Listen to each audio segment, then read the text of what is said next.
Bonsoir, chers amis, et merci d'être parmi nous ce soir pour ce moment ô combien agréable et important. L'étude de la parole de Dieu est toujours un plaisir partagé, je crois, puisque vous êtes là.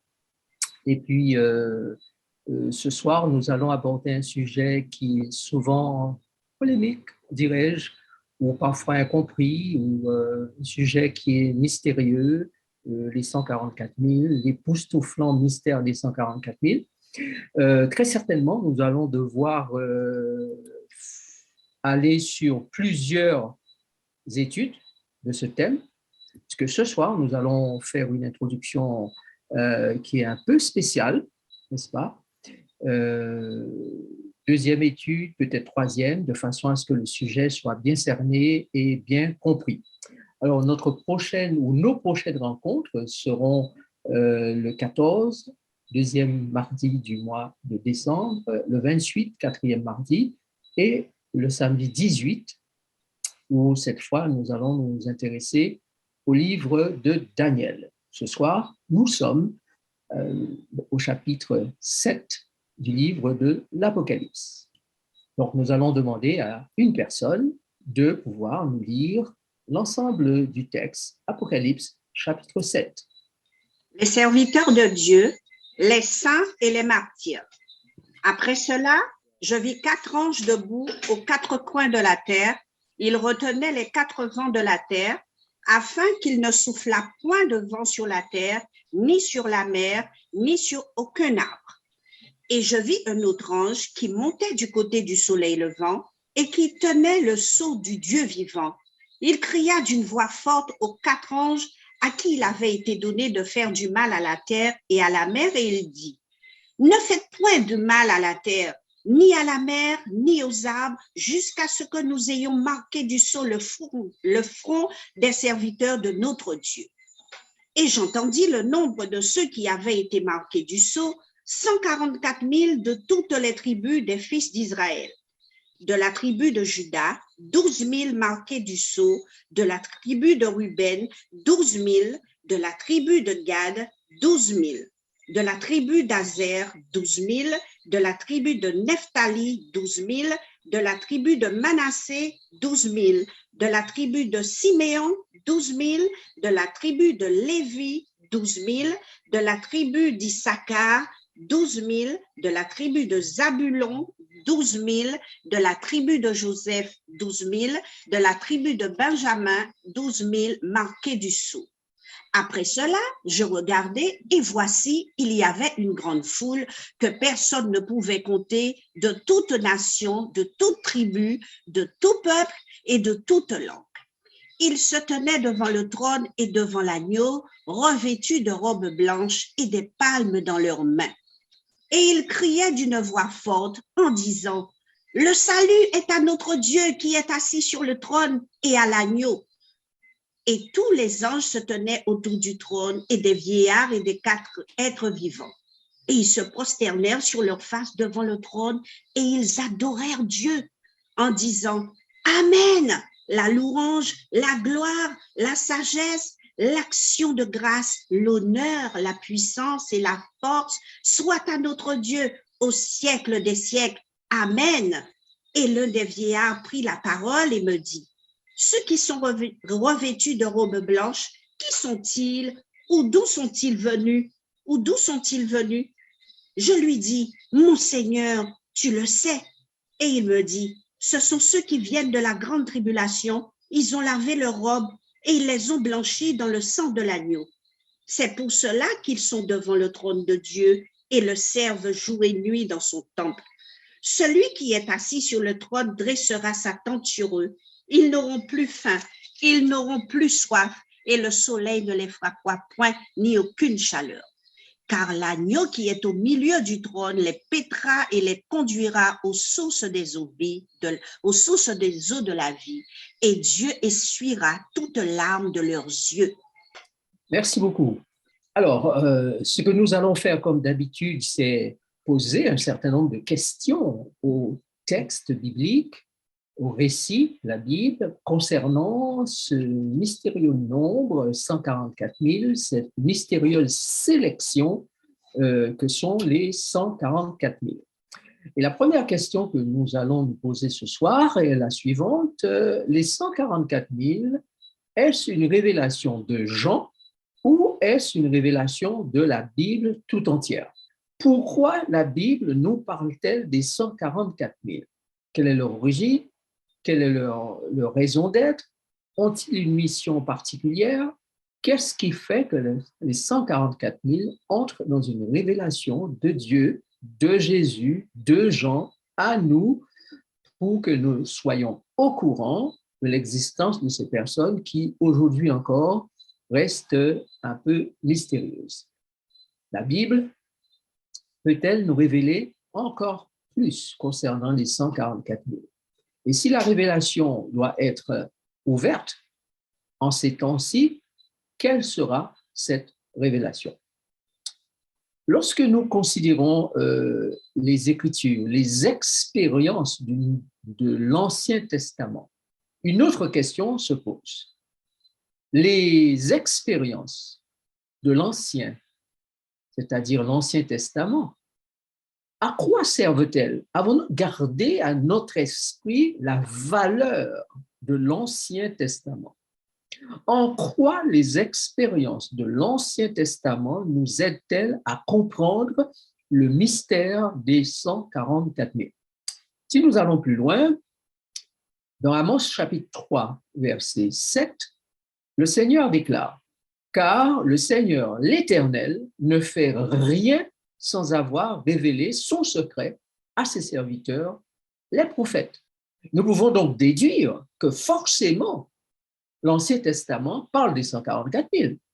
Déduire qu'il y a des indices sérieux concernant ce groupe de personnes scellées, sélectionnées, choisies, dont nous parle Jean dans son livre Apocalypse. Allons plus loin et considérons ce que le Nouveau Testament maintenant nous dit.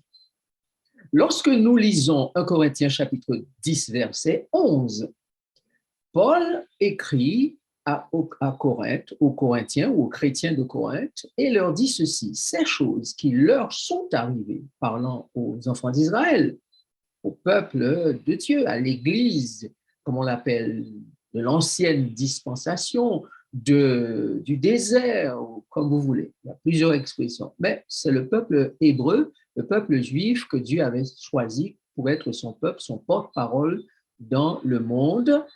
Voici ce que Paul dit. Ces choses, donc leur expérience, ces choses leur sont arrivées pour servir d'exemple et elles ont été écrites pour notre instruction à nous qui sommes parvenus à la fin des siècles. Donc, lorsque nous lisons l'Ancien Testament, et ça je vous l'ai déjà mentionné, nous avons non seulement des exemples à suivre, mais nous avons surtout des instructions qui nous sont données et qui sont spécifiques à nous qui vivons à la fin des siècles. Et si elles ne sont pas spécifiques, elles s'accomplissent doublement, c'est-à-dire d'abord pour le peuple d'Israël, ensuite pour nous qui vivons à la fin des siècles. Donc, si nous voulons comprendre ce que signifient les 144 000, la première démarche que nous pouvons faire, c'est aller dans l'Ancien Testament et voir dans quel contexte Dieu peut bien nous parler de cela. Maintenant, rappelez-vous de quelque chose que nous avons déjà mentionné. Nous avons dit que Jésus, première chose, Jésus est celui qui ouvre la fin des siècles. Vous pouvez lire Hébreux chapitre 1, versets 1 et 2.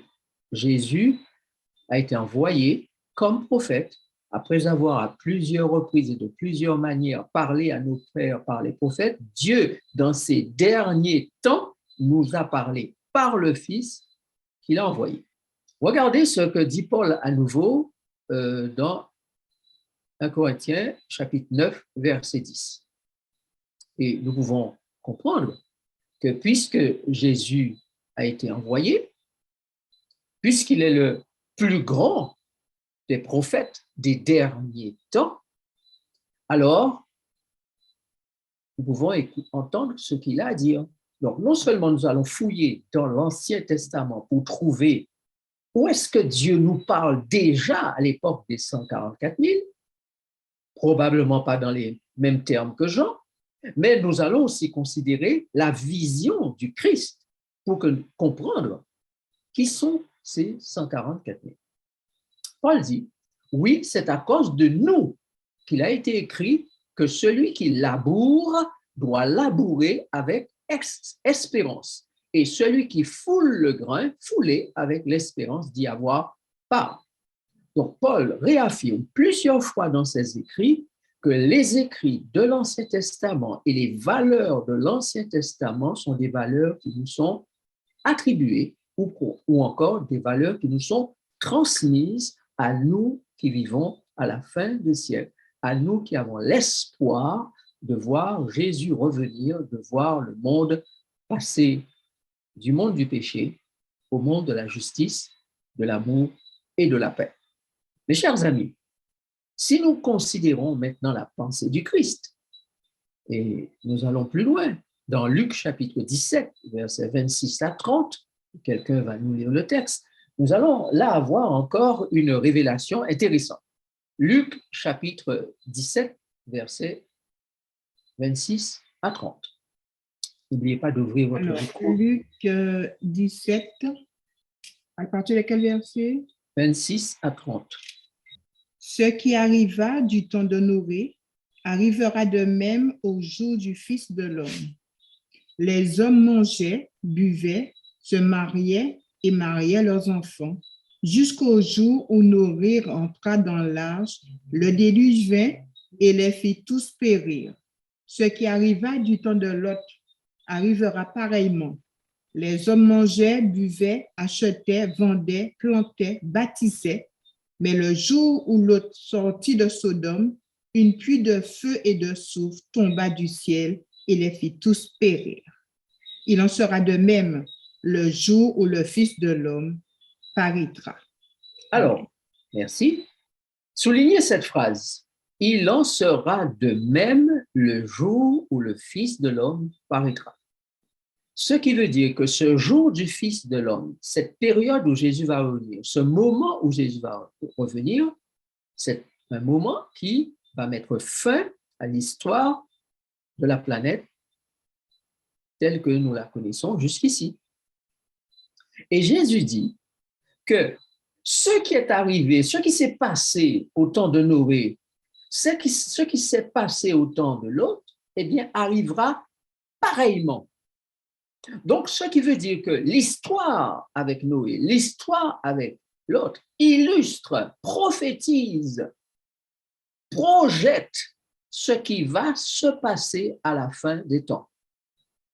Donc, si nous regardons ce qui se passe aujourd'hui, pouvons-nous dire que les hommes sont plus intéressés par le manger, le boire, se marier, faire la fête, etc. Les hommes sont plus intéressés par manger, boire, acheter, vendre, planter, bâtir, etc. Oui, personne ne peut nier ça. Et de plus en plus. D'ailleurs, si vous lisez le livre de l'Apocalypse, vous allez voir que l'une des choses qui marque la fin des temps, c'est l'abondance du commerce, acheter, vendre.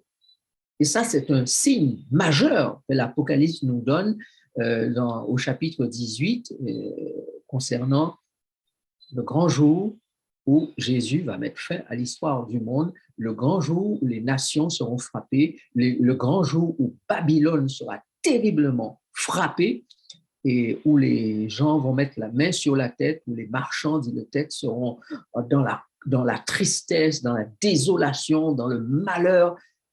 Voilà. Donc, nous comprenons que, sur le principe, les choses qui sont arrivées dans le passé ont été écrites pour nous qui vivons dans le présent. Elles nous servent non seulement d'exemple, mais d'instruction. Donc, le Christ a exprimé cette pensée de l'Ancien Testament montrant ainsi que Dieu allait se servir des expériences du passé pour nous prévenir concernant ce qui va arriver maintenant et dans l'avenir. Ce qui s'est déjà passé peut être illustré par des choses que nous ont racontées l'Ancien Testament. Ce qui se passe aujourd'hui se retrouve dans l'Ancien Testament. C'est ce qui va se passer se retrouve encore dans l'Ancien Testament. Si vous êtes intéressé par l'actualité d'aujourd'hui, je vous invite à simplement lire le chapitre 19 et le chapitre 28 d'Ézéchiel. Vous allez voir comment l'actualité est annoncée des siècles à l'avance par Dieu lorsqu'il parle de la fin des temps. Si nous voulons comprendre comment nous allons entrer dans la Canaan céleste, qu'est-ce que nous allons faire donc? Nous allons nous rendre dans l'Ancien Testament et nous allons voir qu'est-ce qui s'est passé quand les enfants d'Israël se préparaient à entrer dans la Canaan terrestre. Il y a une histoire d'Israël d'entrer dans la Canaan terrestre. Et cette histoire de l'entrée de la Canaan terrestre illustre ce qui va se passer juste avant que l'Église, le peuple de Dieu, entre dans la Canaan céleste. Donc, ce qui se passera juste avant que nous n'entrions dans la Canaan céleste, appelé le royaume des cieux, nous devons donc l'analyser et nous allons ce soir analyser les textes de l'Ancien Testament et notamment le livre de Josué. C'est ce livre qui nous raconte l'entrée des Israélites dans la Canaan terrestre et particulièrement les chapitres 3 et 4 qui décrivent cette entrée. Lorsque j'ai fait l'étude du chapitre 3 et 4, j'ai eu l'impression d'avoir devant moi un texte qui nous présentait des signaux, des conditions, des balises, de façon à ce que le peuple d'Israël, ou encore des instructions, sache exactement ce qu'il faut faire avant d'entrer en Canaan. Et ce même texte nous dit comment Dieu organise le peuple pour l'entrée en Canaan. Donc, signaux et conditions de départ pour la traversée du Jourdain. Alors, le Jourdain, le mot Jourdain signifie les eaux qui viennent d'en haut. Les eaux qui viennent d'en haut. Retenez ça, c'est important. Les eaux qui viennent d'en haut. Donc, les signaux sont placés, plantés, les conditions sont exprimées pour qu'on sache comment les enfants d'Israël vont entrer en Canaan, Canaan terrestre. En lisant les signaux et en essayant de comprendre le message de Josué, chapitre 3 et chapitre 4, nous pouvons nous poser la question suivante.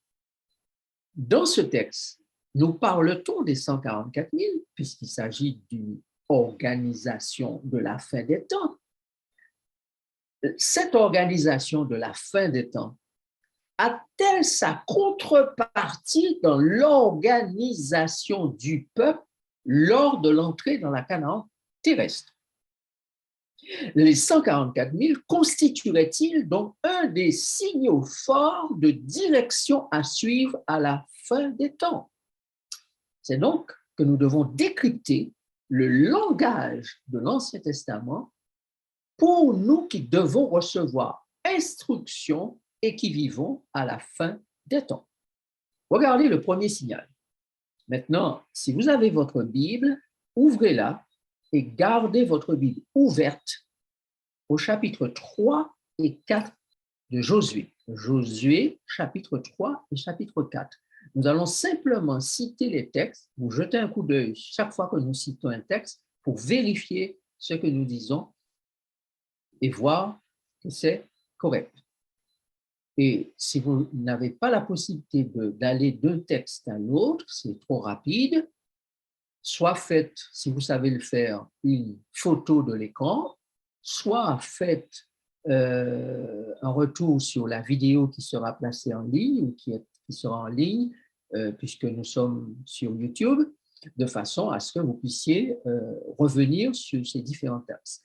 Ce que nous allons faire ce soir demande toute votre attention et une compréhension claire du langage de l'Ancien Testament. Premier signal, la première chose qui se passe concernant le signal ou les signaux que Dieu veut donner à son peuple pour leur entrée dans la Canaan terrestre, c'est que le camp d'Israël va être examiné. Donc, lorsque vous lisez les versets 1, 2 et 3, il est dit que Josué s'étant levé de bon matin, partit de Sittim avec tous les enfants d'Israël. Ils arrivèrent au Jourdain et ils y passèrent la nuit avant de le traverser. Au bout de 3 jours, les officiers parcoururent le camp et donnèrent des ordres au peuple. Lorsque vous verrez ceci, lorsque vous verrez cela, etc. Donc, remarquez bien que 3 jours se sont passés. Pourquoi? L'examen du camp, les explications de ce qu'on attendait du peuple, la formation du peuple et de tous ceux qui devaient participer à cette cérémonie d'entrée dans la Canaan terrestre ou à cette marche d'entrée dans la Canaan terrestre. Maintenant, j'aimerais vous poser une petite question. Vous la voyez à l'écran, lisez-la avec moi. Ne sommes-nous pas au 3e millénaire des conseils, ordres et instructions données par Jésus à son peuple? Nous avons déjà passé pas mal de temps sur cette terre. Et depuis que Jésus a quitté la terre en l'an 31, il n'a cessé de gérer son Église et de lui envoyer des instructions par ses prophètes jusqu'à aujourd'hui, de façon à ce que l'Église se prépare à entrer dans la Canaan terrestre. 3 jours d'instruction à Israël, 3 siècles d'instruction pour l'entrée dans la nouvelle Jérusalem, les nouveaux cieux, la nouvelle terre, ou encore la Canaan céleste. La deuxième étape, la deuxième balise, le deuxième signal, c'est le positionnement de l'arche de l'Alliance garante avec les sacrificateurs portant le sceau de l'approbation divine de la présence de l'Éternel. Donc, lorsque vous lisez bien Josué, et particulièrement ce chapitre, l'arche est appelée l'arche de l'Éternel. Donc, l'arche, c'est la matérialisation parmi le peuple de la présence de Dieu. Or, on se rend compte que l'Apocalypse parle de l'Alliance, de l'arche de l'Alliance. Dans l'une des choses que l'Apocalypse nous dit clairement au chapitre 11 et le verset 19, c'est tandis que Jésus prend le règne en main, puisque lorsque vous lisez Apocalypse 11 au verset 15, il est dit que le royaume est remis au Seigneur, à son Christ. Et dans ce même texte où le royaume est remis à Christ, il est dit que l'arche de l'Alliance devient visible. Donc, pour que les enfants entrent en Canaan terrestre, l'arche de l'Alliance devait passer devant eux et être visible. Pour que les enfants de ce siècle, de ces derniers siècles, entrent dans la Canaan céleste, l'arche de l'Alliance se rend visible ou est rendue visible par Dieu dans la vision de Jean chapitre 11, où au verset 19, il est dit « Le temple de Dieu dans le ciel fut ouvert et l'arche de son alliance apparut dans son temple. Et il y eut des éclairs, des voix, des tonnerres, un tremblement de terre et une forte grêle. » Donc, voilà 2 éléments déjà qui sont similaires dans l'entrée en Canaan terrestre. Vous avez les instructions de Dieu, l'examen du camp par les différents, comment on les appelle, les serviteurs de Dieu, n'est-ce pas, les sacrificateurs, les chefs qui étaient considérés comme tels et qui devaient faire le travail. Donc, ils examinent le camp, ils donnent des explications aux enfants d'Israël, ils les instruisent pour que personne ne déborde ou que la chose se fasse en ordre et comme il le faut, comme Dieu le veut. Et puis, aujourd'hui, c'est pareil. Dieu a donné des instructions. La Bible, le Nouveau Testament a été écrit pour que nous comprenions mieux les instructions divines de l'Ancien Testament. C'est l'accomplissement de l'Ancien. Puis Dieu a envoyé encore des instructions à travers des hommes inspirés, des prophètes, un prophète en particulier que nous reconnaissons, Ellen White. La même démarche. Et puis, nous avons l'Arche de l'Alliance qui se présente devant le peuple. Et en lisant le texte de Josué, vous verrez que l'Arche précède le peuple. Troisième étape, avant que les enfants d'Israël traversent le Jourdain, et mettent les pieds sur la terre de Canaan, ils doivent avoir un temps de sanctification. Josué chapitre 3, verset 5 nous le dit clairement. Josué dit au peuple, sanctifiez-vous, car demain, l'Éternel fera des prodiges au milieu de vous. Or, lorsque nous lisons Apocalypse chapitre 22, verset 11, eh bien, c'est la même idée de sanctification qui doit être dans l'esprit du peuple qui se prépare à aller à Canaan, puisqu'à la fin du temps de préparation, il est dit que celui qui est injuste soit encore injuste, que celui qui est souillé se souille encore, et que le juste pratique encore la justice, et que celui qui est saint se sanctifie encore. Donc, la même attente pour le peuple d'aujourd'hui fut celle de l'attente pour le peuple qui devait entrer dans la Canaan terrestre. Sanctification. Signal 4, balise 4, instruction numéro 4, étape numéro 4, le rassemblement et positionnement des sacrificateurs devant le peuple. Josué a reçu instruction de dire au peuple de se positionner, de se rassembler devant le peuple. Vous lisez ça dans Josué chapitre 3, verset 6. Maintenant, si vous lisez Apocalypse 1, verset 6, Apocalypse 5, verset 10, Apocalypse 20, verset 6, Psaume 50, verset 5, dans tous ces textes, il est question des sacrificateurs qui doivent se positionner. D'ailleurs, Jésus lui-même dit dans le livre de l'Apocalypse qu'il est en train de mettre en place un royaume de sacrificateurs. Écoutez bien, vous lisez si vous avez le temps d'aller jusqu'à la page, et qui a fait de nous un royaume des sacrificateurs pour Dieu son Père, à lui soit la gloire et la puissance au siècle des siècles. Amen. Au chapitre 5, vous avez la même chose qui est répétée. Tu as fait d'eux un royaume des sacrificateurs. Et tu as fait d'eux un royaume et des sacrificateurs pour notre Dieu. Ils régneront sur la terre. Et puis, on peut lire Apocalypse 20, et dans Psaume 50, verset 5, il est dit « Rassemblez-moi, ceux qui ont fait alliance avec moi, par le sacrifice. » Sacrificateur, sacrifice. Donc, je répète que les attentes de Dieu pour le peuple d'aujourd'hui sont les mêmes attentes qu'il a eues pour Israël avant son entrée dans la Canaan terrestre. Le signal 5. Josué appelle le peuple à écouter les paroles de l'Éternel. Si vous lisez Josué 3, verset 9, c'est ce que vous allez découvrir. En lisant Apocalypse 2 et 3, vous allez voir qu'il est dit chaque fois, après le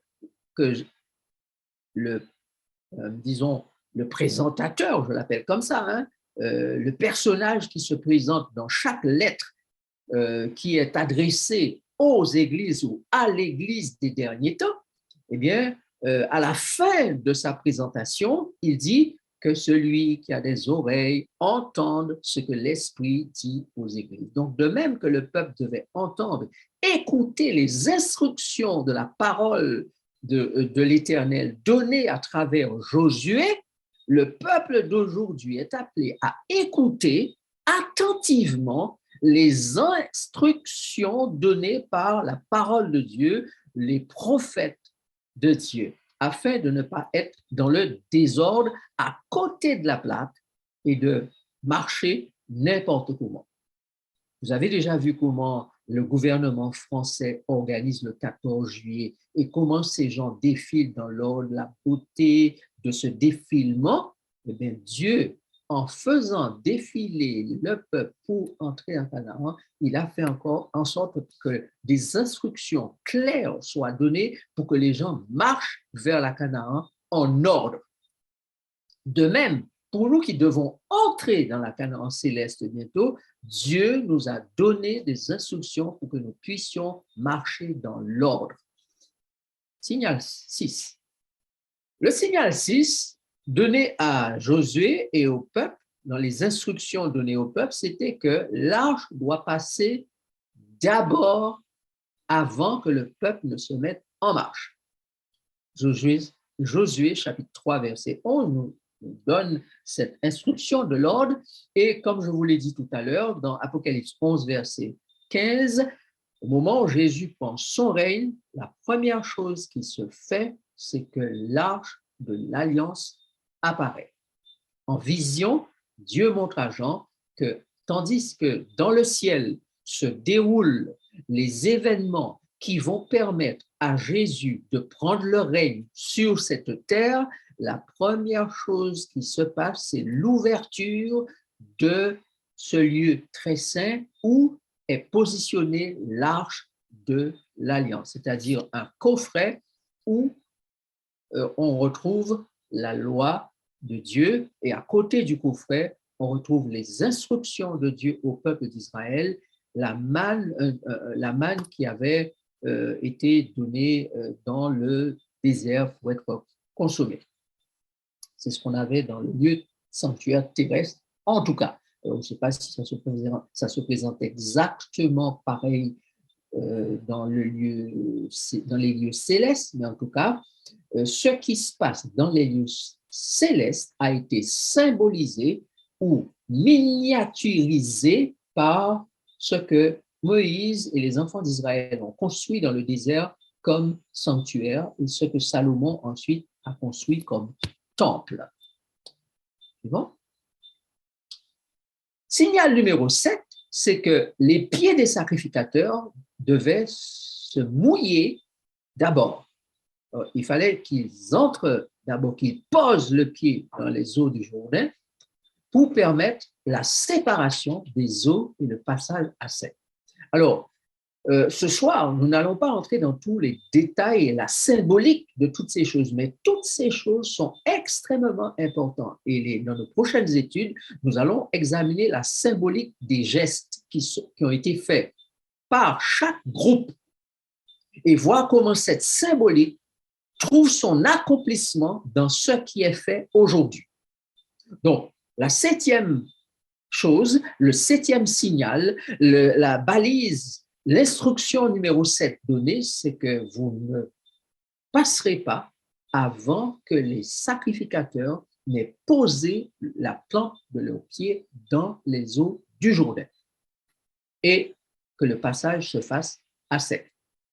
Et on note que dans l'Apocalypse, alors pourquoi je prends un texte de Josué, un texte de l'Apocalypse ou un texte du Nouveau Testament? C'est pour vous montrer simplement que les instructions de l'Ancien Testament se répètent d'une autre manière, mais en principe les mêmes choses dans une dimension différente, mais ce sont pratiquement les mêmes instructions. Quand on parle dans l'Apocalypse, dans Josué 3, verset 15, des pieds des sacrificateurs, par exemple, qui doivent toucher l'eau pour que cette eau se sépare, eh bien, vous allez noter que dans l'Apocalypse chapitre 10, versets 1 et 2, et particulièrement le verset 2, il est dit « Il tenait dans sa main un petit livre ouvert et il posa son pied droit sur la mer et son pied gauche sur la terre. » Pourquoi fait-il ça? Eh bien, ce serait intéressant pour nous de décrypter cela. Pourquoi les sacrificateurs ont reçu l'ordre de poser le pied d'abord avant que personne ne puisse entrer dans les eaux et arriver dans la Canaan terrestre? Question à se poser et nous reviendrons sur nos prochaines études sur cela. La suivante. Signal numéro 8.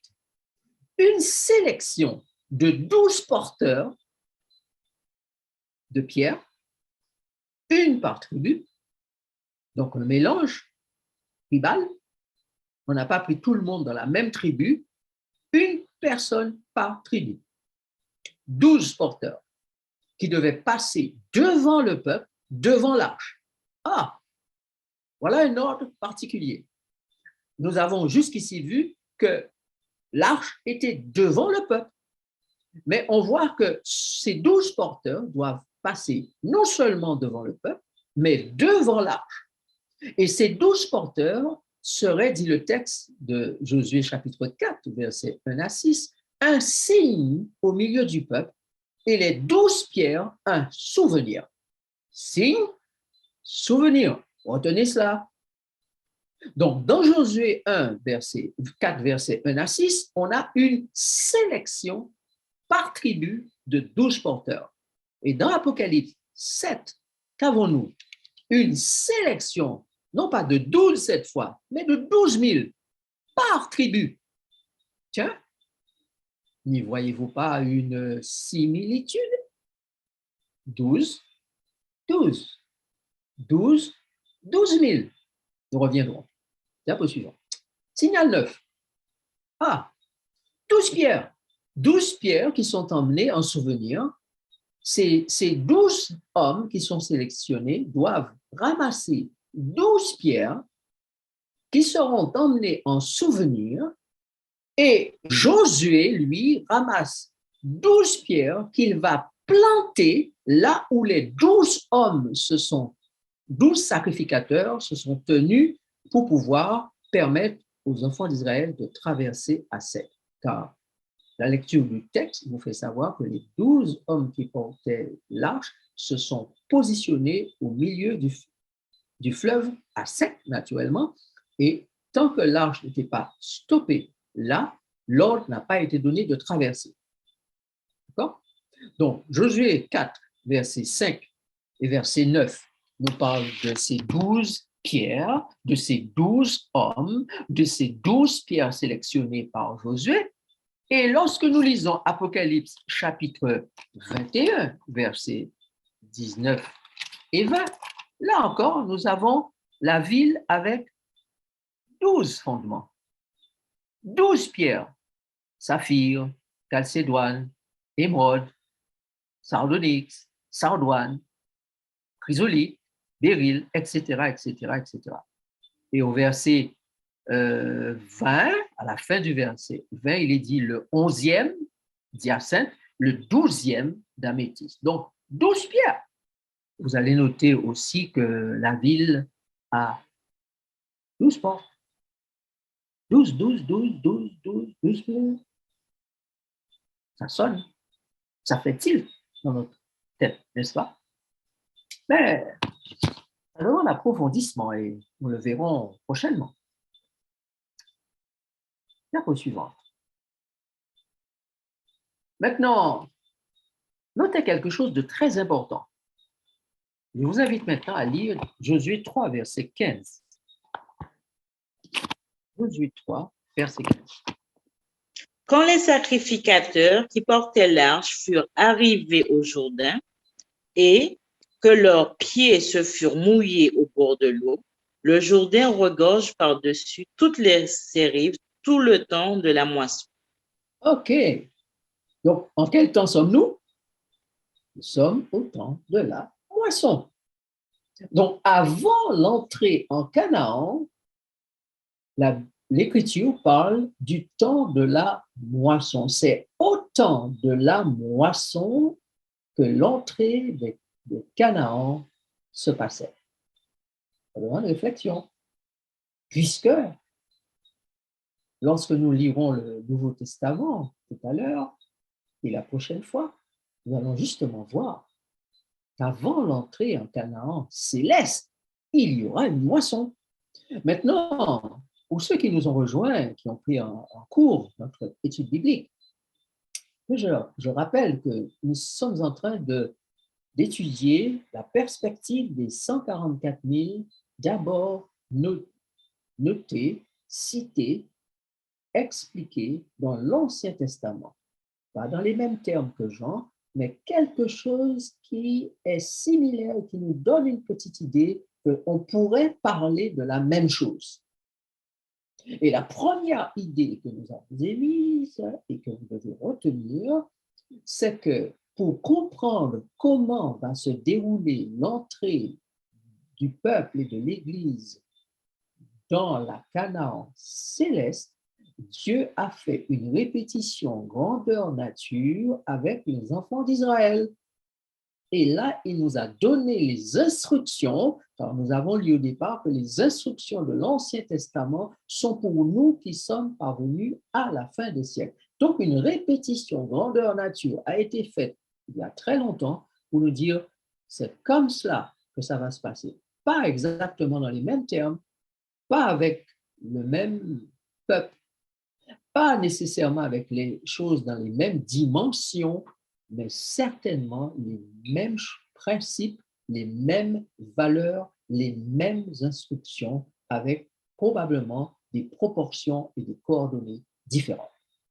Quels étaient les objectifs visés par toute cette organisation divine? Lorsqu'on lit le livre de Josué, chapitre 3, verset 7 et 4, verset 14, on découvre les objectifs. Lisons d'abord Josué, chapitre 3, verset 7. L'Éternel dit à Josué, « Aujourd'hui, je commencerai à t'élever aux yeux de tout Israël, afin qu'ils sachent que je serai avec toi comme j'ai été avec Moïse. » Verset 14 du chapitre 4.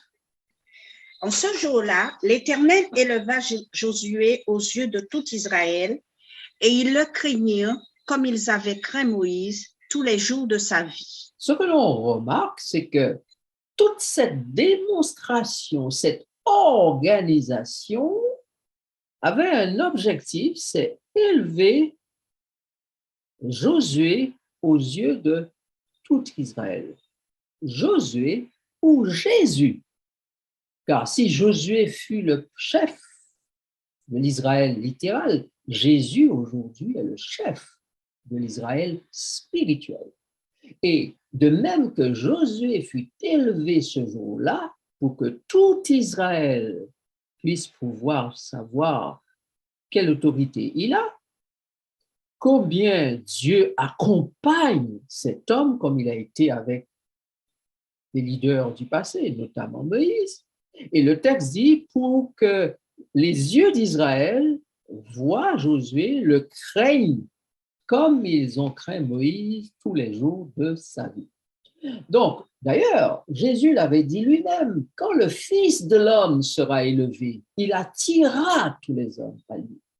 Donc, il va se passer et il se passe des choses pour que Jésus soit élevé aux yeux de l'humanité avant l'entrée en Canaan. Et si vous lisez le verset 10 de Josué chapitre 3, vous allez voir qu'un deuxième objectif, c'était de chasser les ennemis. Et puis, le texte affirme aussi pour que le peuple des alentours, ou les peuples d'alentour, voient que la main de l'Éternel est puissante. Puissante. Et que c'est cette main-là, puissante, même puissante de l'Éternel, qui accompagne ce peuple.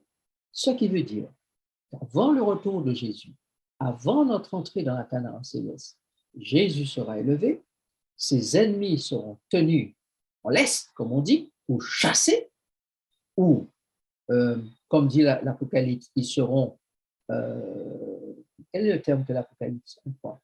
Les fléaux vont être déversés sur ses ennemis, et ils seront dans la détresse, ils seront dans le malheur, et ils craindront l'Éternel, et finalement, Jésus va apparaître et ils diront, montagne et rochers, tombez sur nous et cachez-nous devant la face de celui qui vient, car sa colère est telle, qui peut la soutenir?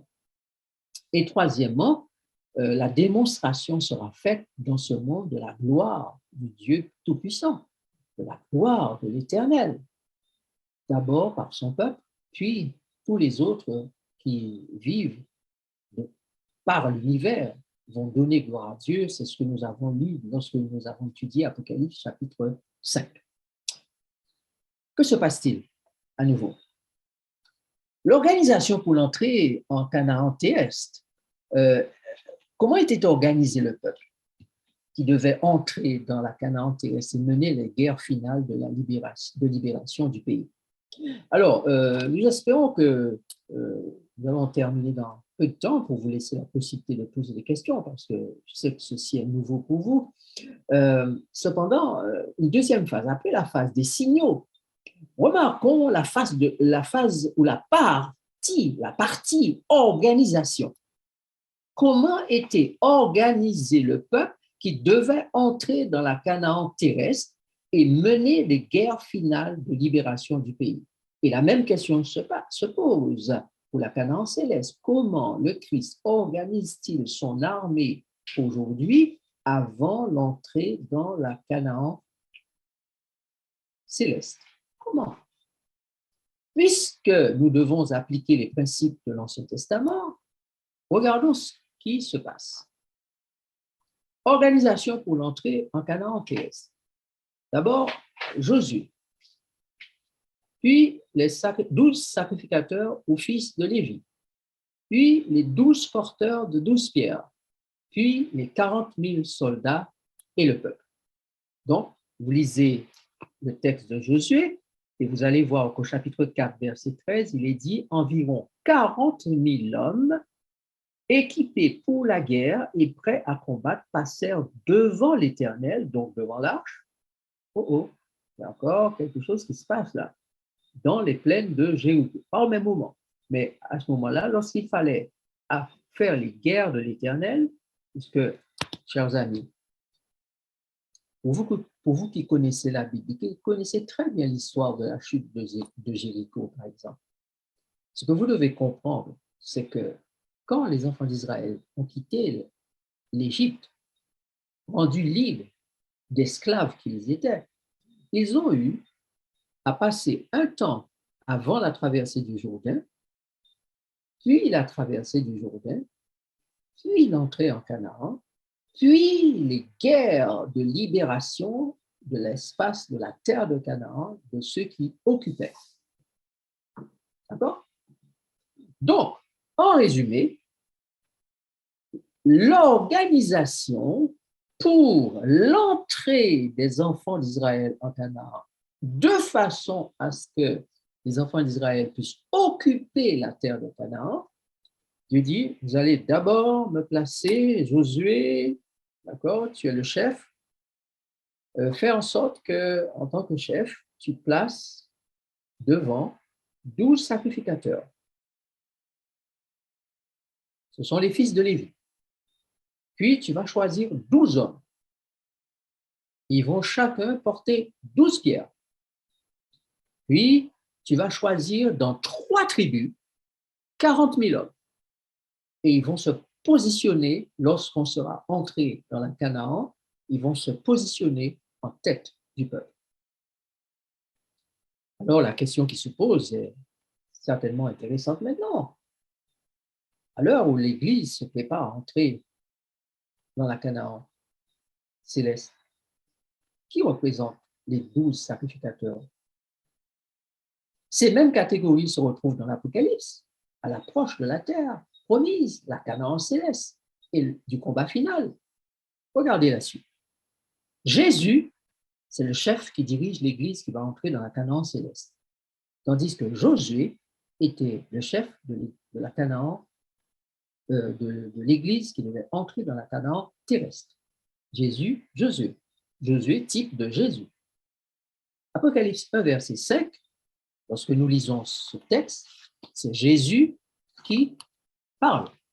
Et de la part de Jésus-Christ, le témoin fidèle, le premier-né des morts, le prince des rois de la terre, à celui qui nous aime, qui nous a délivrés de nos péchés par son sang. Donc, Jésus est bien celui qui est mentionné ici comme étant le chef.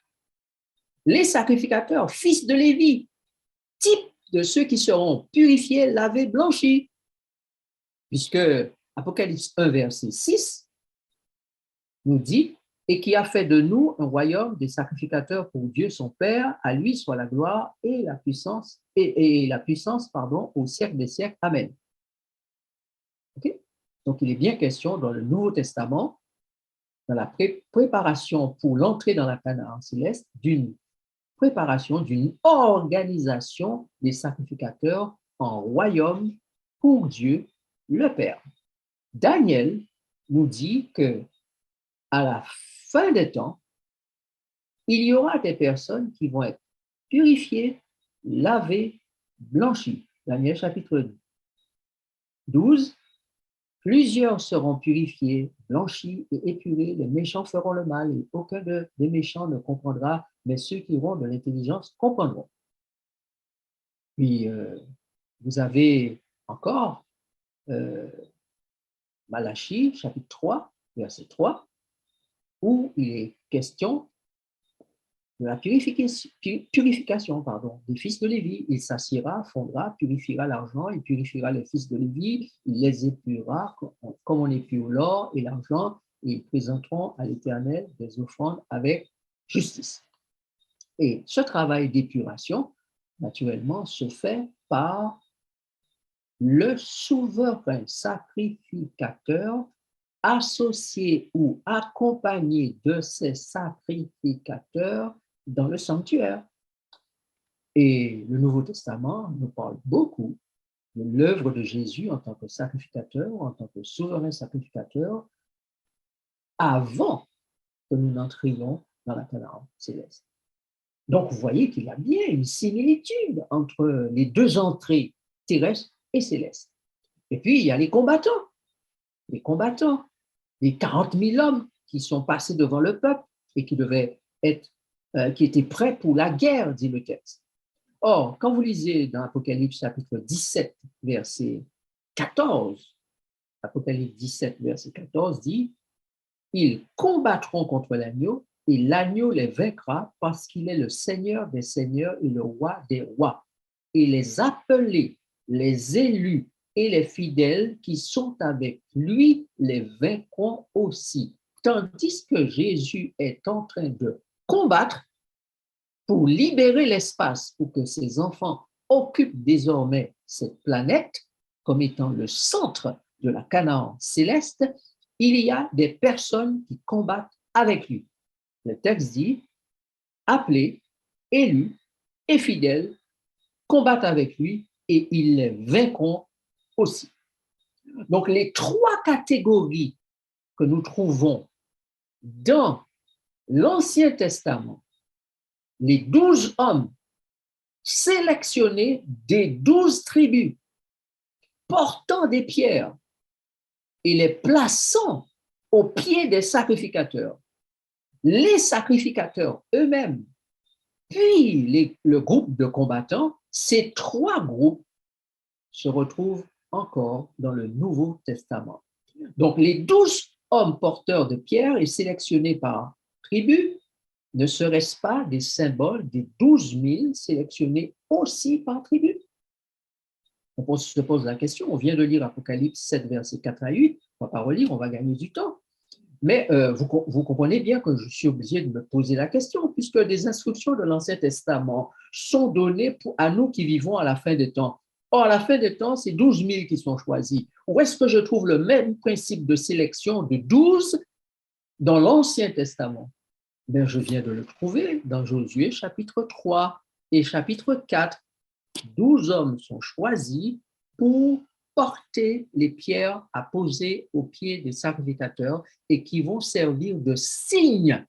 De signe. Les hommes vont servir de signe et les pierres vont servir de souvenir. Je suis obligé de me poser des questions et de voir que là, probablement que Dieu est en train de nous donner des indices sur la sélection qu'il a faite, l'organisation qu'il a mise en place pour Israël de l'époque, mais qu'il met en place avec d'autres dimensions, mais les mêmes principes d'organisation pour l'Israël spirituel qui va entrer dans la Canaan céleste.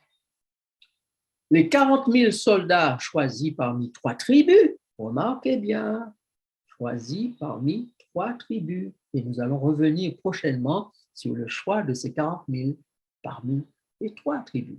Car ce ne sont pas n'importe quelle tribu. Elles ont un sens. Tout dans l'Ancien Testament est écrit avec un sens. Les chiffres ont un sens, les mots ont un sens, les expressions ont un sens pour nous donner instruction à nous qui sommes parvenus à la fin des temps. Donc, ces hommes-là, dit le texte, sont équipés, prêts à combattre, symbole de ceux qui combattront avec Jésus et gagneront contre le dragon, contre Babylone, contre les complices du dragon et organisateurs avec lui de Babylone, la Babylone spirituelle naturellement qui va exister à la fin des temps, ou encore la Babylone politique ou la Babylone commerciale, peu importe, mais nous reviendrons sur ces notions au temps marqué. Alors, qu'est-ce qui donnera au peuple les moyens de traverser le Jourdain pour entrer en Canaan? Qu'est-ce qui va donner au peuple d'Israël spirituel les moyens de traverser le Jourdain spirituel dont on va parler, naturellement, puisque les symbolismes ou la symbolique, il nous faudra en parler. Alors, qu'est-ce qui nous donne les moyens de traverser le Jourdain hier et aujourd'hui? Première chose, le positionnement des sacrificateurs avec l'arc de l'alliance de l'Éternel au milieu de l'espace où coulait le fleuve, le Jourdain. Deuxièmement, le positionnement des 12 hommes, le positionnement des 12 pierres. 12 hommes se positionnent avec les 12 sacrificateurs et posent 12 pierres au pied des sacrificateurs. Le positionnement des eaux près de la ville d'Adam et de Sartan, Adam, Sartan, Satan, ça se ressemble, n'est-ce pas? Quand nous lisons l'Ancien Testament et que des noms nous sont donnés, des expressions y sont placées, ça a un sens. Le peuple d'Israël, lorsqu'il passe le Jourdain, les eaux se sont reculées. D'un côté, près de la ville qui est appelée la ville d'Adam, et de l'autre côté, près de la ville qui est appelée la ville de Satan.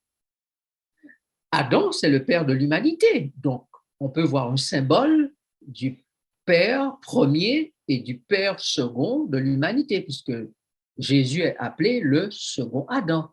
Le premier Adam a perdu la race humaine par son péché et le second Adam a sauvé la race humaine.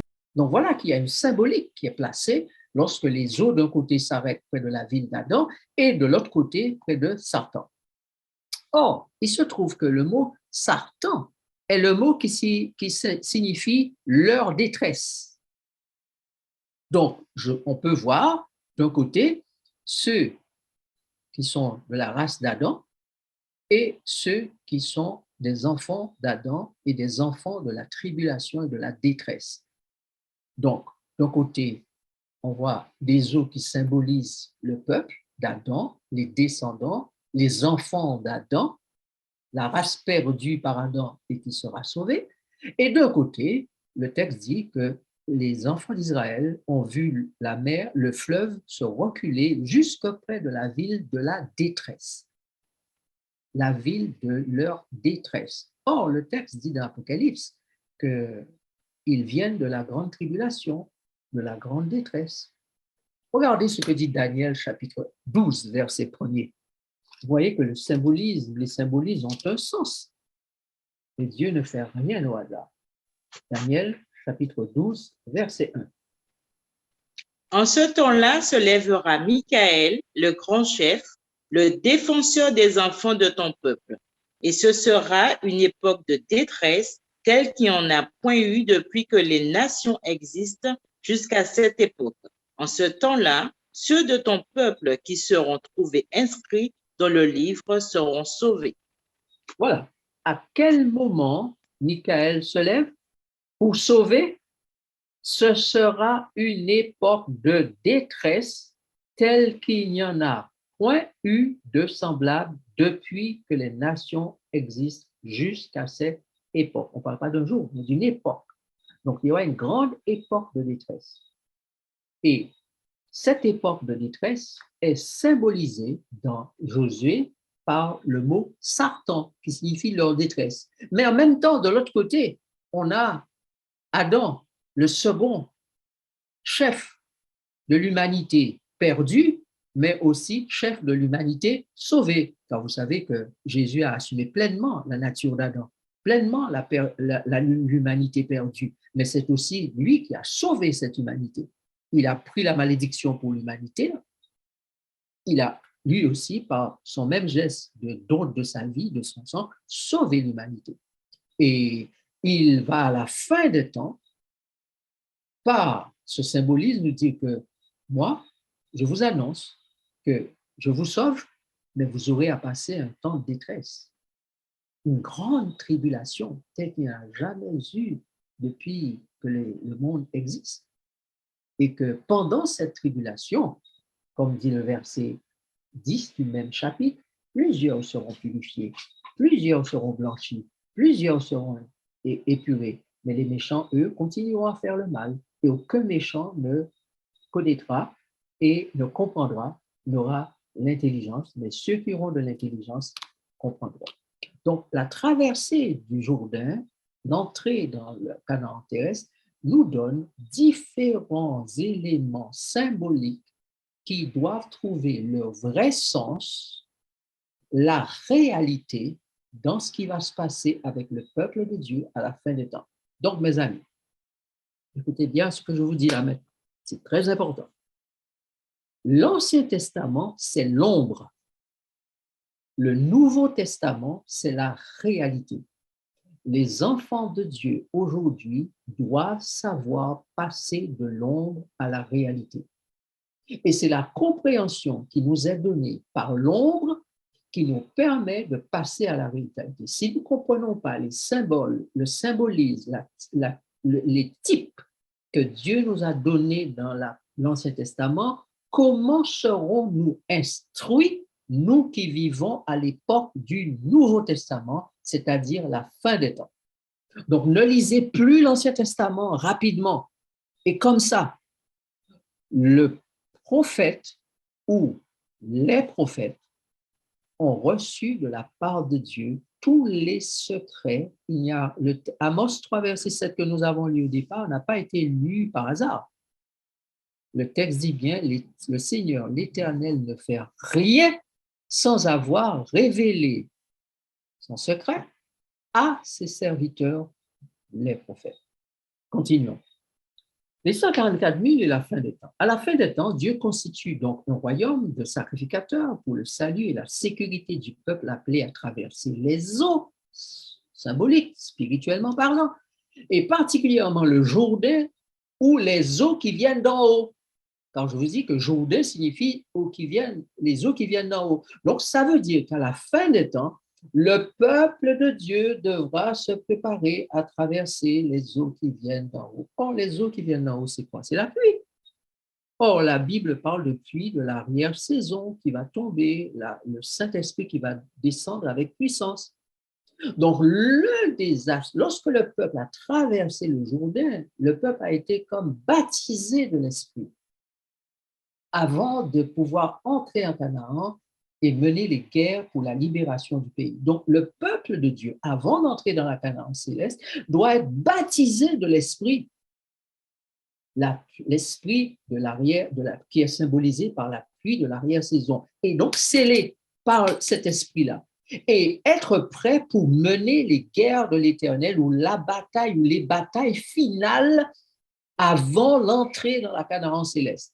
Donc, la symbolique des 12 porteurs et la symbolique des 12 pierres et celle des eaux dans la Bible doit nécessairement être comprise, n'est-ce pas? Et nous allons nous attacher à faire en sorte que vous compreniez cette symbolique et voir le rapport avec les révélations du Nouveau Testament et notamment les révélations concernant les 144 000. Donc, à la fin des temps, quelles seront les conditions de la victoire finale? La préparation des prémices d'un peuple avec 3 composantes. Les porteurs de l'arche de l'Alliance, les porteurs de pierre et les soldats du Christ. Voilà les 3 composantes révélées dans Josué et qui sont les mêmes composants ou les mêmes composantes, porteurs de l'arche de l'Alliance, porteurs des pierres, les 12 pierres, et porteurs ou ou responsables de faire la guerre les soldats. Pour entrer dans la Canaan, Jésus doit obtenir ou a trouvé au sein du peuple, au sein de la, Canaan, la famille d'Adam, les porteurs de l'arche, les porteurs de pierre et les soldats. Deuxièmement, il faut, avant que le Christ ne revienne et que nous n'entrions en Canaan, que l'autorité du Christ soit totalement reconnue. Reconnue par ceux qui vont obéir, puisque le texte dit, c'est ici la persévérance des saints qui gardent les commandements de Dieu et possèdent le témoignage de Jésus. Mais le monde entier va devoir reconnaître son autorité aussi à travers ses saints, d'une part, et deuxièmement, à travers son apparition lorsqu'il va se présenter et qu'il sera reconnu comme étant celui qui a été crucifié, mais qui revient aujourd'hui dans la gloire. Et enfin, il faut une libération de tout le territoire des ennemis du royaume. Avant que Jésus ne revienne, avant que nous n'entrions dans la Canaan, notre cœur doit être pleinement libéré des ennemis de la loi de Dieu, du péché. Et puis, Dieu se prépare à libérer la planète Terre du diable, des démons et de tous les méchants qui se sont associés avec eux, le diable et ses démons, pour combattre contre le Christ. Aujourd'hui, vous devez choisir votre camp. Voilà, nous avons fini pour ce soir. Nous vous donnons la possibilité de poser quelques questions. Donc, la prochaine fois, nous verrons comment l'on identifie les 144 000 à partir de l'Ancien Testament et entrer dans les explications du Nouveau Testament. Nous allons nous retrouver pour cela le 14 décembre et là, nous allons voir comment Jésus organise la mobilisation finale de son peuple.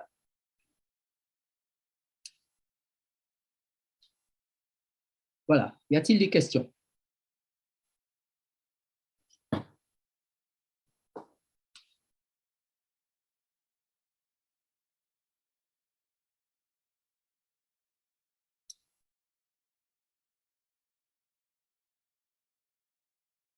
Alors, on pose la question de quels ennemis parlez-vous, intérieurs ou extérieurs? Peu importe, une fois que vous êtes positionné comme ennemi de Christ, vous êtes ennemi. Hein?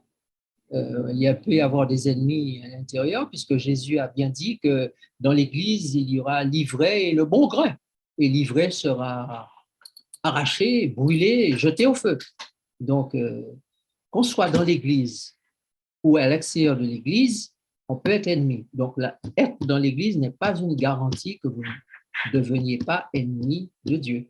Alors, Jésus dit bien que c'est celui qui persévérera jusqu'à la fin qui sera sauvé. Donc, fidèle. Voilà pourquoi, dans Matthieu chapitre 25, l'Église des derniers temps est symbolisée comme des serviteurs à qui l'on remet des talents qui doivent les faire fructifier. Et à la fin, lorsqu'ils sont récompensés, le maître leur dit, c'est bien, bon et fidèle serviteur.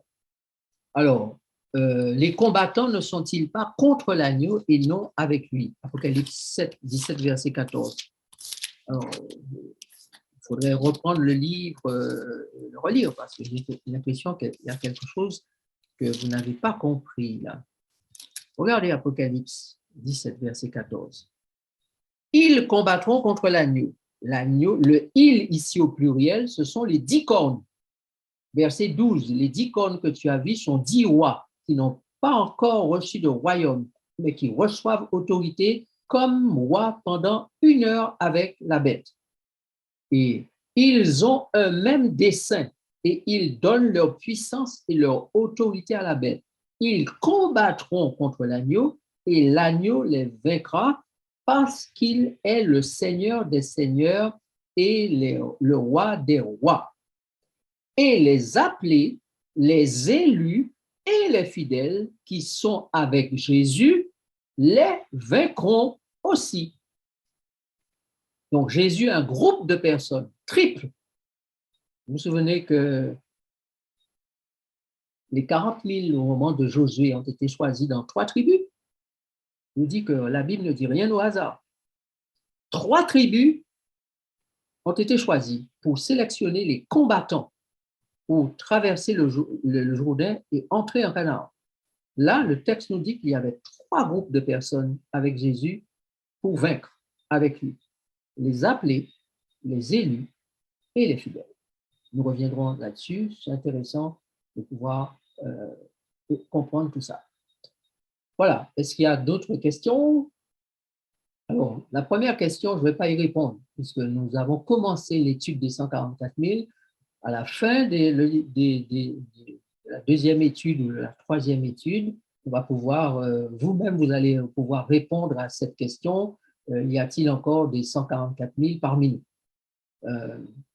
Nous devons le découvrir ça dans les révélations que Dieu nous a données dans sa parole et ne pas aller plus loin naturellement que ceux qu'il nous a donnés, qu'il nous a révélés.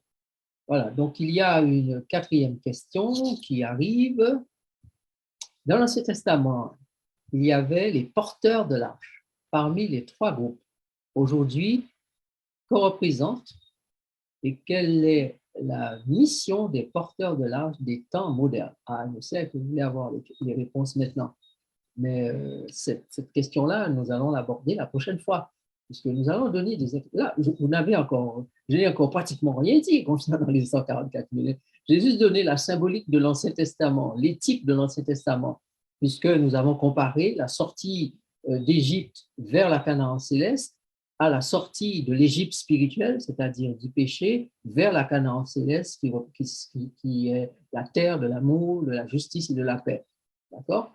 Donc, la prochaine fois, nous allons étudier en détail, ou plus en détail, ces textes de Josué et de l'Apocalypse, de façon à cette fois identifier le spirituel par rapport au symbolique ou aux symboles qui nous ont été donnés dans l'Ancien Testament et faire en sorte de mieux comprendre qui sont les porteurs, qui sont les sacrificateurs, qui sont les soldats. Donc, rappelez-vous simplement pour ce soir que Dieu va organiser correctement, parfaitement son Église pour aller pour le combat final. Mais avant le combat final, il y a la traversée du Jourdain et l'entrée dans la Canaan. D'accord? L'entrée dans la Canaan ne se fait pas au retour de Jésus. Elle se fait au moment où on traverse le Jourdain, spirituellement parlant, et qu'on pose le pied de l'autre côté. D'accord?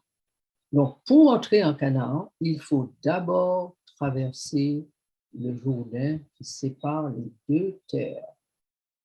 Donc, si je ne suis pas prêt à la traversée du Jourdain, et la prochaine fois, nous verrons la symbolique du Jourdain. Je vous ai donné un petit aperçu aujourd'hui, mais nous verrons plus de détail la symbolique du Jourdain et de la traversée du Jourdain. Si je ne suis pas prêt à traverser le Jourdain, je ne suis pas prêt à entrer dans la Canaan.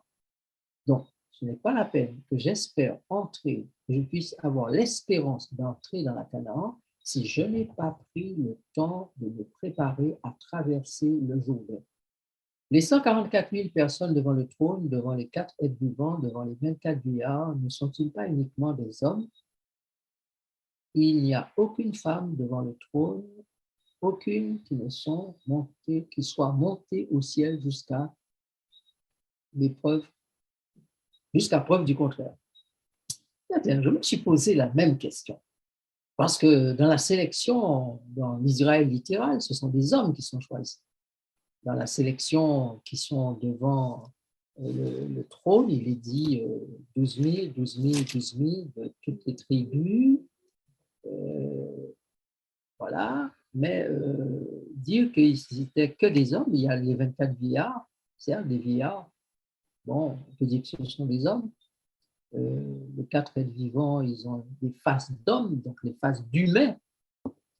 Mais Paul dit qu'il n'y a plus, en Christ, il n'y a plus ni homme ni femme, ni juif ni grec, etc. Donc, est-ce qu'on peut encore faire du ségrégationnisme là? Sans doute. Sans doute. Mais enfin, Dieu, la révélation ne nous ayant pas été faite de l'identité masculine ou féminine des êtres là, bon, je m'abstiens de faire de commentaires là-dessus. Cependant, comme le salut est pour les hommes et pour les femmes, donc disons-nous simplement que devant le trône, lorsque les élus, les appelés, les fidèles seront rassemblés devant le trône, il y aura des hommes et des femmes. La traversée du Jourdain est-elle le temps de détresse? Non. Et vous saurez pourquoi la prochaine fois. Non, ce n'est pas le temps de détresse. C'est le temps de détresse tel qu'il n'y en a point eu depuis que les nations existent. Oui, mais pas le temps de détresse final. Le temps de détresse n'est pas devant nous. Le temps de détresse, il a commencé depuis un moment, car il a commencé depuis que Michael s'est levé. Le temps de détresse est déterminé par tout ce que nous avons dans le monde et qui reflète la colère du diable. Voilà. Question 7. Les porteurs, pourquoi? Les porteurs sont les porteurs de l'arche. À l'époque de Josué, l'arche était transportée. Aujourd'hui, nous sommes dans une dimension spirituelle. Les porteurs n'ont pas le même sens. Donc, dans quel sens l'arche sera portée spirituellement aujourd'hui? Eh bien, c'est ce que nous allons considérer la prochaine fois.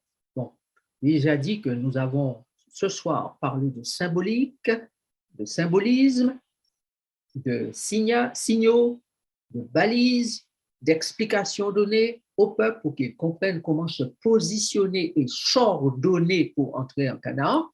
La prochaine fois, nous allons voir directement comment cet ordre-là devient réalité. Donc, ce qui était ombre avec la description de l'Ancien Testament, comment est-ce que ça devient réalité aujourd'hui? C'est l'objet de notre étude la prochaine fois, c'est-à-dire le 14 décembre. Donc, patientez le temps que nous puissions préparer pour vous cette étude, car en quelques mots, ce serait difficile de vraiment expliquer les choses équitablement. Voilà, je crois que c'est la fin des questions. Est-ce que ce n'est pas le temps de repentance? Certainement, certainement. C'est le temps de la repentance. Car que peut-on faire d'autre que de se repentir, tandis que l'on puisse se préparer pour entrer dans la Canaan céleste. Alors, quelle différence entre le temps de trouble et le temps de détresse?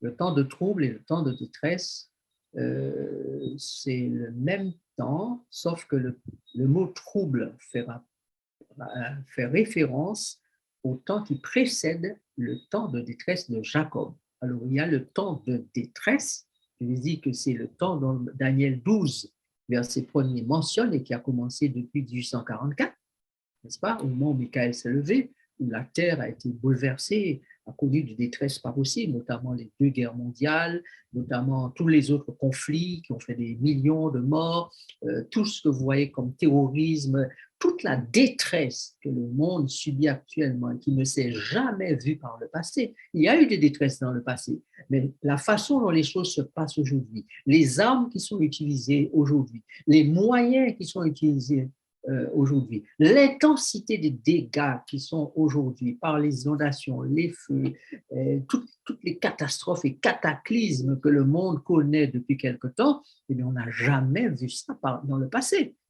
Ça, c'est le grand temps de détresse.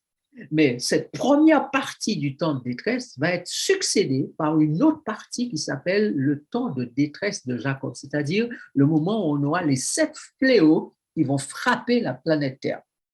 Donc maintenant, nous sommes dans le temps de trouble. Et bientôt, nous allons entrer dans le temps de détresse. C'est le moment où les hommes vont sentir, quand l'Esprit de Dieu se retire, qu'est-ce qui peut se passer dans la tête, dans le corps, dans l'esprit et dans l'âme des hommes. Jamais l'humanité ne ressentira une telle détresse quand l'Esprit de Dieu se retirera. Ce sera la terreur. La terreur. Et voilà pourquoi le texte d'Apocalypse dit « Heureux dès à présent les morts qui meurent dans le Seigneur ». Donc, beaucoup, ceux qui ne pourront pas traverser ce temps difficile qui va venir, eh bien, seront mis au repos. Donc, je rappelle encore à mes frères et sœurs et mes amis qui écoutent ce soir, préparez-vous à mourir. Préparez votre mort. Vous pouvez, nous sommes dans le temps de détresse, le temps de trouble maintenant, et nous parvenons rapidement au temps de détresse de Jacob, le temps des fléaux. Donc, chacun de nous doit être prêt au quotidien, car si la vie vous est enlevée d'une manière ou d'une autre, vous devez être prêt pour la résurrection. Donc, on doit préparer sa mort aujourd'hui, vivre un jour à la fois, préparer son devenir spirituel, se préparer à entrer dans la Canaan. C'est ce que Dieu a demandé au peuple de faire. Sanctifiez-vous maintenant, préparez-vous pour entrer dans la Canaan. Donc, c'est le temps de la sanctification, c'est le temps de la purification maintenant. Notre Dieu, notre Père, nous te bénissons, nous te remercions pour les révélations de ta parole. Nous avons abordé le premier volet de cet époustouflant ministère ou mystère des 144 000. Nous voulons encore nous pencher là-dessus la prochaine fois et d'ores et déjà, ce sera nous inspirer en nous penchant sur ta parole pour comprendre ce que tu as à nous dire et avoir les connaissances nécessaires pour la libération de notre esprit, de notre cœur, de notre âme, de tout ce qui nous trouble, pour que nous ayons la paix que tu donnes et que le cœur, comme tu as voulu que nous l'ayons, que votre cœur ne se trouble point, as-tu dit.